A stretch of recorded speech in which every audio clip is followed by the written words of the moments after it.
There's something interesting that's taking place in Chicago, and I want to flag it and draw attention to it. And I want to have a brief analysis, at the very least, I think it's going to be brief, of what is taking place in Chicago. Lori Lightfoot, mayor of Chicago, did not like Trump basically saying he was going to send troops down and using Chicago as a point of reference. Take a look at this clip. This is part of the video. While others want to destroy opportunity, shut down businesses, and send our jobs overseas, we are hiring Americans and we are buying American product. We want to build factories in Baltimore, not Beijing. We want to make our products in Chicago, not Shanghai. We want the American dream for American children, and I will fight to deliver that dream every ounce, every single ounce of my strength. I will be fighting. But opportunity. Now, Trump is sending tens of thousands of goons all across the cities in the United States, apparently. And in doing so, the mayors have responded, predictably, especially Democratic mayors, of realizing that this is a campaign stunt, that he wants to run on this notion of law and order. And so having people either rioting or protesting or trying to pull down statues gives him somewhat of a pretext to say, okay, I'm sending in troops to all of these different areas.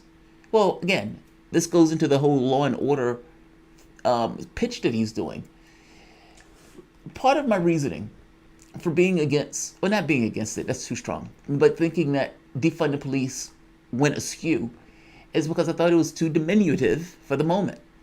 You had all of these people marching across the United States, tens of thousands, if not hundreds of thousands of people marching in every city across the United States.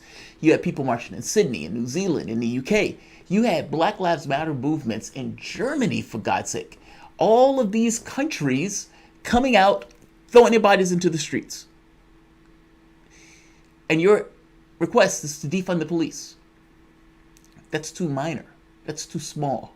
And it misses out that there's all sorts of life in this country that will be with you, considering half of the country is poor.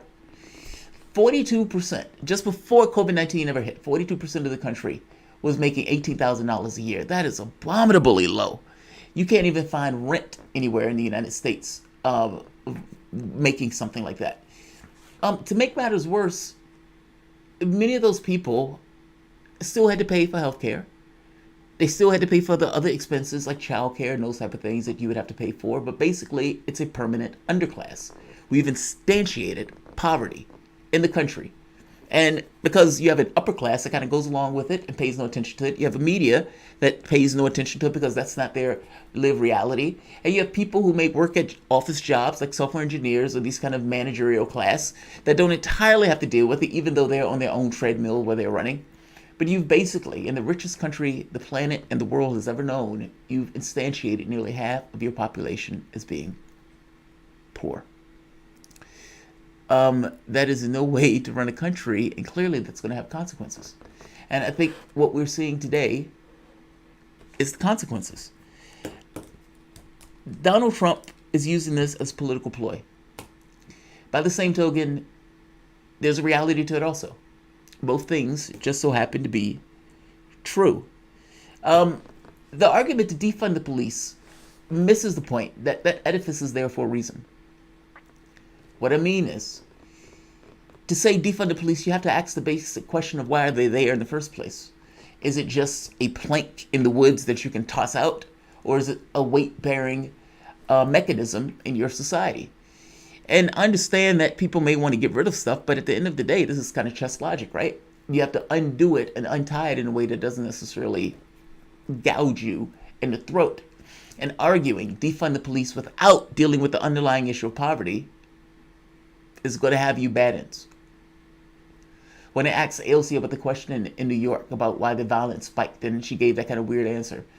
Well, she is right technically that violence does go up as the opportunity for crime goes up, as opportunity for wealth disparities and all of these things go up. But it's just all crime is rational. And in a situation where the cops are being undermined or where you're going after the cops, it is infinitely foreseeable that crime will go up.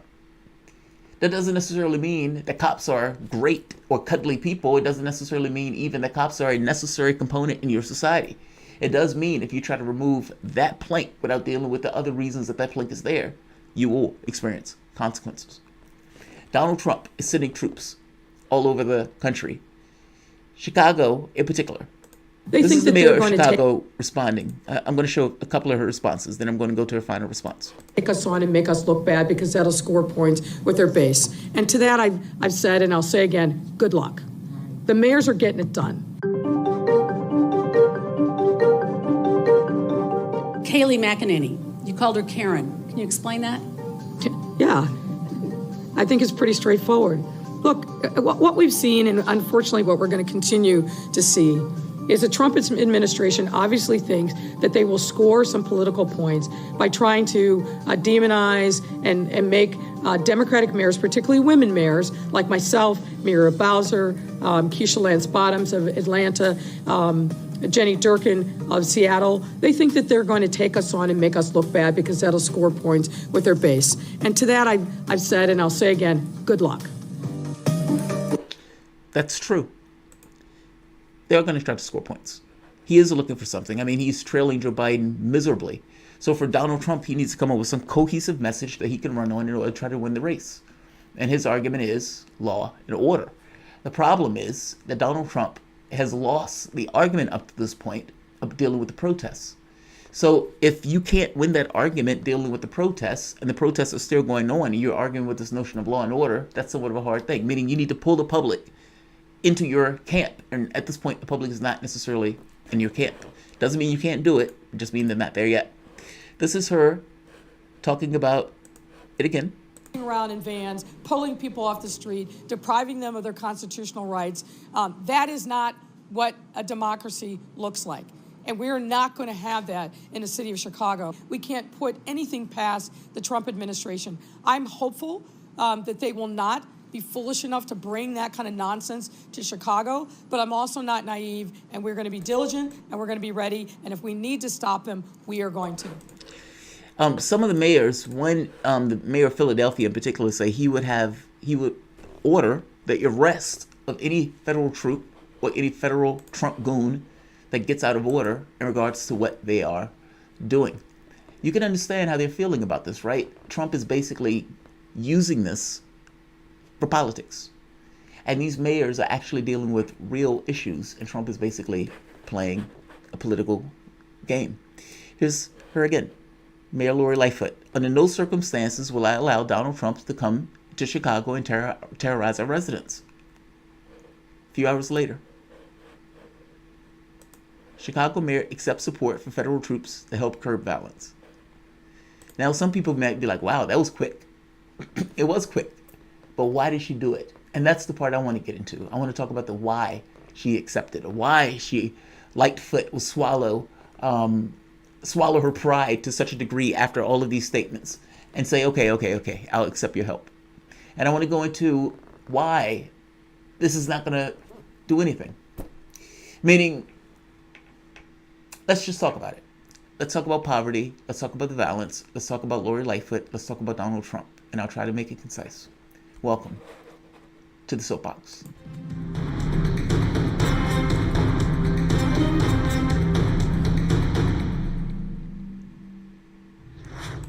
My name is Jamarl Thomas. This is the Progressive Soapbox.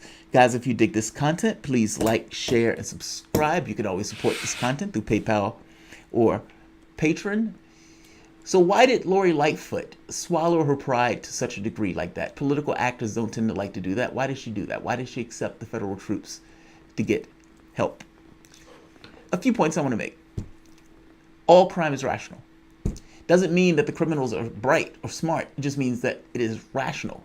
The calculation, the cost-benefit analysis that you take when you are dirt poor, don't have, and you want or you think you need X.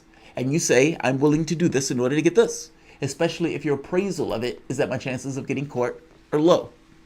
Now, the other catch of that is, on the flip side, if I have a house, a car, a dog, a cat, or whatever, and I think my life is relatively intact, then maybe I don't do that crime. Because that cost-benefit analysis, I lose more in that process as opposed to what I would lose if I didn't have much to begin with. On the second part, if all crime is rational, the argument to defund the police misses the reason that the police are there in the first place. And if you're not going to actually deal with issues like poverty and you throw in cops, you're basically paying the poor to police the other poor. It undermines cops by making that argument. Doesn't necessarily mean that the cops shouldn't be undermined. It just means that as a flat fact, it does. That's the entire point of saying defund the police. You want to pull resources out and give it to something else. But by the over-focus on defund the police, you miss the larger argument of poverty, which would do the exact same thing. I'm not saying you ignore the cop thing. I'm saying that your main thrust of your argument should have been about poverty. You get more people from that particular argument, not just that. You deal with the policing issue organically, not in this kind of clumsy, okay, we're just going to get rid of a bunch of cops, or we're just going to, no. Deal with that stuff organically. Break down the planks that are holding those things up. And one of those things, one of those planks is poverty. If you're going to have this much energy being expended by the population where the world falls off its axis to such a degree that the media and the press actually pay you attention, run with it. Defund the police is too diminutive, and it misses the point slightly.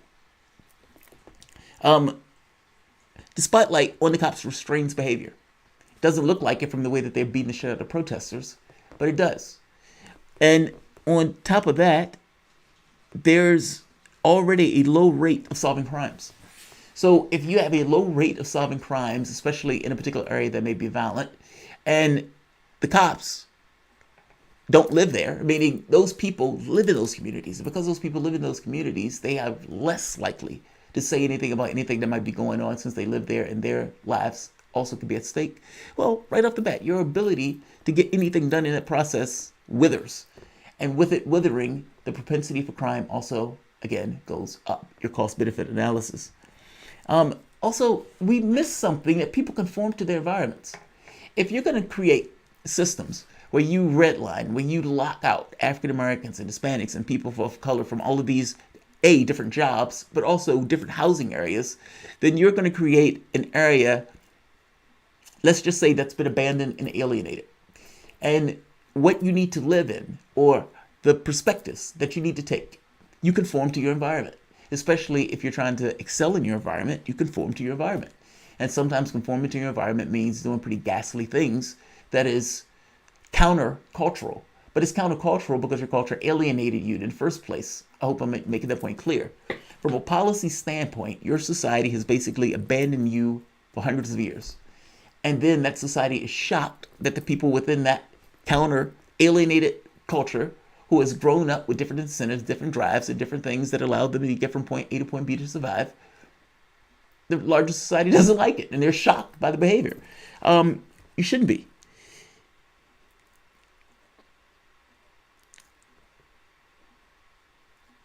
Yeah, you conform to your society. This. 15 people were shot in a drive-by shooting in Chicago on Tuesday at a funeral for a victim of another drive-by shooting. Think about what I just said. 15 people were shot in a shooting, in a drive-by shooting in Chicago at a funeral of a victim of a drive-by shooting. The people who were being shot at turned around and returned fire. Now, that's mind-blowing. All of that. I could not imagine being in a situation where I thought somebody was coming after me with a weapon, and have the wherewithal to be so ready for it that I return fire as if I'm in some kind of war zone. The skills, the traits, the attributes that would allow people to do that and engage in that and deal with that are learned. They're not born with those. If they're indeed learned, what of your society and what is wrong with your society that produces people to do this? It's not a race thing, that's a poverty thing. This one. Listen to this gentleman for a moment. This is a guy from Chicago. He fears more Trump's Operation Legend, a plan that will send more than 200 federal agents to fight crime, doesn't sit right with some. But when you ask her if she has concerns... Nope. After what happened to my sister, not one. Nope. Not at all. Community activist Pastor Ira Ackery feels the same way after he eulogized Jones' funeral. He says something has to give. Chicago is in a state of lawlessness, and we need some kind of help. And until that happens, he fears more innocent lives will be taken.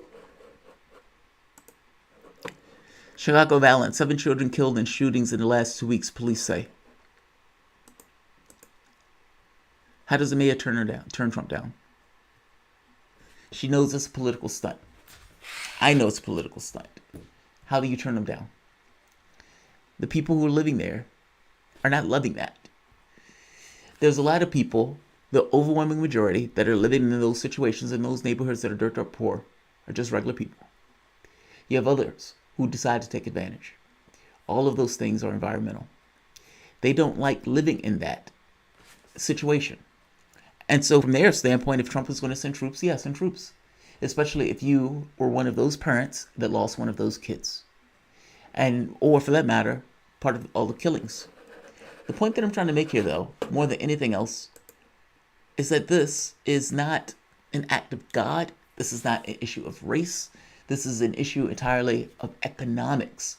And I know people are like, whoa, what do you mean violence is an issue of economics? It is. This is a Harvard review thing. The 2014 leading cause of death nationally in declining order for frequency was heart disease, cancer, chronic lower respiratory disease, accidents, and strokes. In Chicago, however, the number one cause of death for persons 15 to 24 and 25 to 34 was homicide.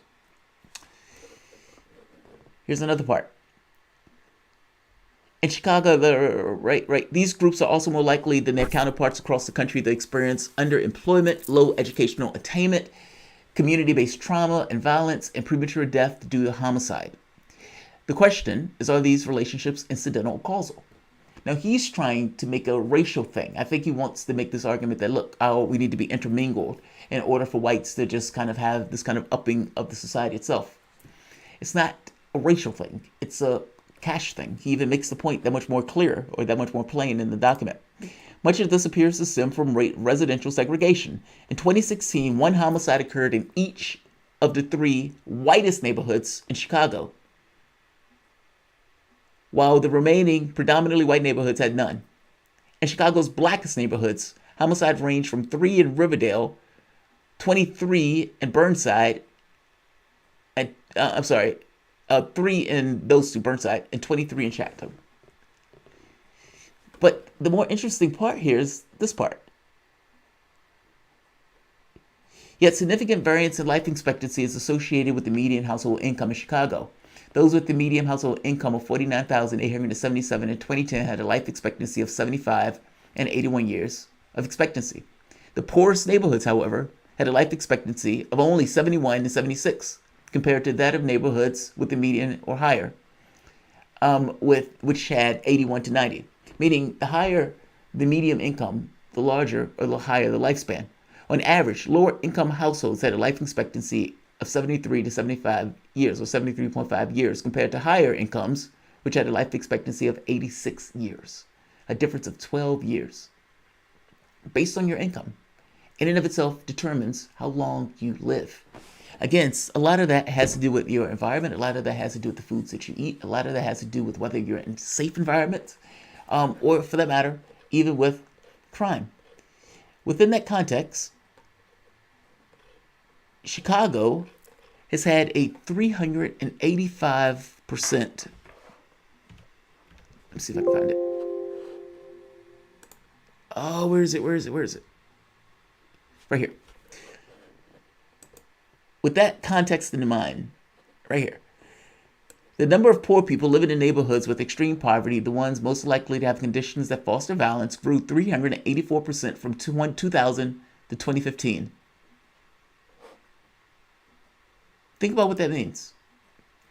If I'm making the basic argument to you that poverty, in many respects, is a determining factor in whether an area would have crime or not, meaning impoverished neighborhoods versus ones that are not. And I am saying that the areas of Chicago, 384% increase, meaning the number of poor people living in neighborhoods with extreme poverty grew 384% from 2000 to 2015. That number is astonishing. What do you expect to take place?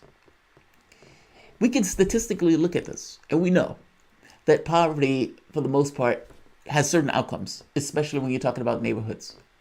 We also know that if you get rid of that, then logically, your need for cops goes down or go away. It's cheaper to throw in cops. It's more competent. It's more honest. It's more correct, especially from the standpoint of a human level, to deal with that aspect. So you don't have alienated communities that are taking certain perspectives and certain actions and learning certain attributes that run counter, violently so, against the regular society. I understand that you may need the federal troops in order to help that situation. But what you need going forward in that situation cannot be done by cops. It can't be done by jails. You've been using that technique for the past how many ever years, and it doesn't work. All of these people are dying on the streets from issues of policy, not issues of God. And the fact of the matter is, if you want to do something about it, you do something about it, dealing with their material conditions.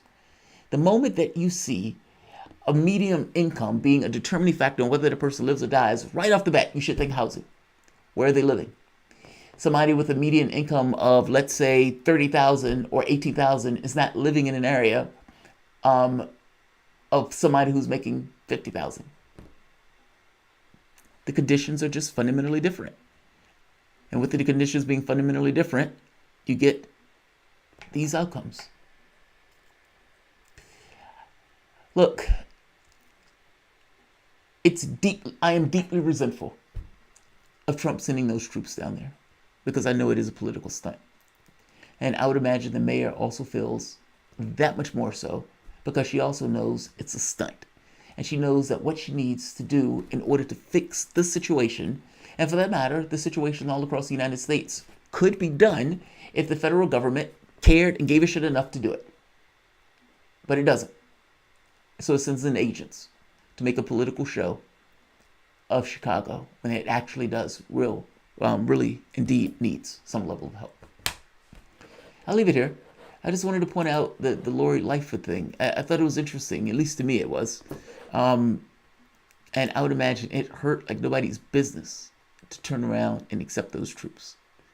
So I'll say like, share, and subscribe. Michael Williams, don't fall for it. It's the crime bill argument all over again. Congressional Black Caucus in the 90s voting for looking up at their own kids. Oh, no. Michael Williams, don't misunderstand me. My argument is that it is impossible to do what you need to do from the standpoint of trying to resolve issues of crime in your society. And wringing your hands about Chicago doesn't do anything unless you're going to deal with the material basis for which Chicago is created, meaning the crime area in Chicago. Those people and the kids aren't born that way. It's not an act of God. They're growing up in a society that fundamentally abandoned them. If you have a kid in this country, and if we did, in fact, give a shit about kids, we would ensure that those kids had nutrition. We would ensure that the society to which they grew up in,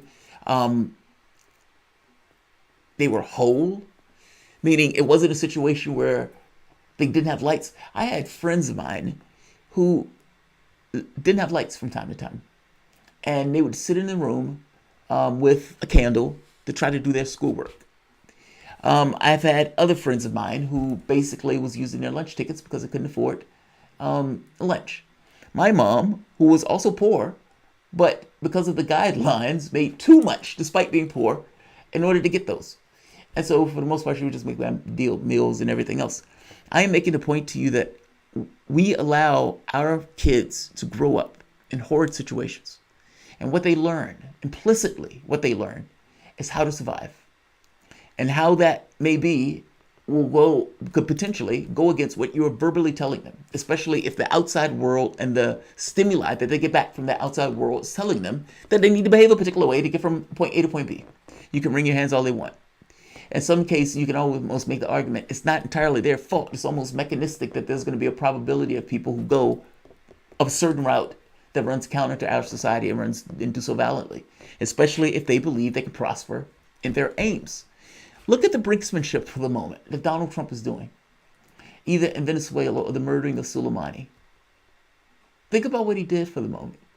The United States basically murdered a man in another country that was part of their political establishment, arguing that that man had some blood on his hands.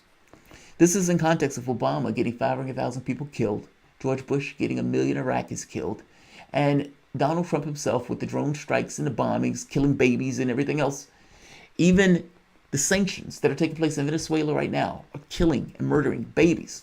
The assistance for the coup in Bolivia, what do you think that's doing to the indigenous population in that society?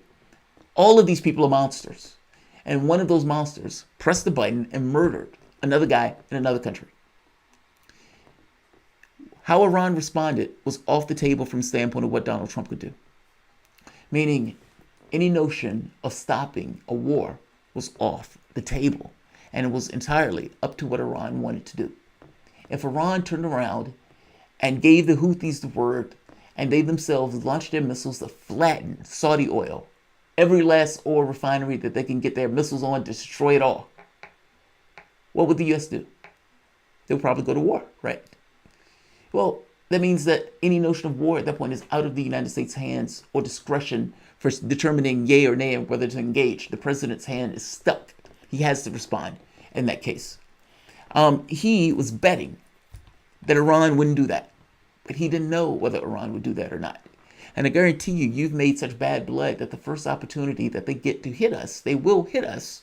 And, how can you say it's not legitimate? I mean, we were involved in a coup that fucking destroyed their country. To put that shit in perspective, we've been bitching about a Russian hack that never took place, saying it's an issue of sovereignty and calling it somehow commiserate with 9/11. I mean, it's fucking ludicrous. But that's where we are. Look, my basic point is, in the same way that Donald Trump would take that cost-benefit analysis in regards to they're not going to do anything about it or they're not going to do anything substantial, we can take their hit, so we're going to do this, we're going to make them hit them hard. People in their daily life make those choices also. Sometimes that's the speed.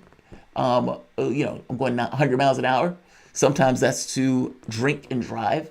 Sometimes that's even to, sell drugs on the corner. And maybe the other guy who doesn't necessarily like to engage in gun fights or gun play, you get a gun because at that point, you have an advantage. That guy over there now needs a gun because you got a gun because you got to maximize it and level off that advantage. You need more people to help you now. But my point is the brinksmanship. It's not something that's just specific to President Donald Trump. It goes all the way through our society, including people when they make a cost-benefit analysis from the standpoint of crime. All of that stuff is rooted in the same place. It's just based in where and how far you want to go with it and what you think you can do versus the options and decisions that are presented with you. And for that matter, even the imagination of what you think is possible. All of it matters. How we raise our kids, what kids are raised into is infinitely important. And those kids will appropriate the information from that environment, and that information may go beyond what you, as a parent, as a grandmother, is trying to tell them. We abandon our kids, and then we're shocked that those kids act in such caustic ways to the larger society. I'll leave this here. Like, share, subscribe. Thanks, guys.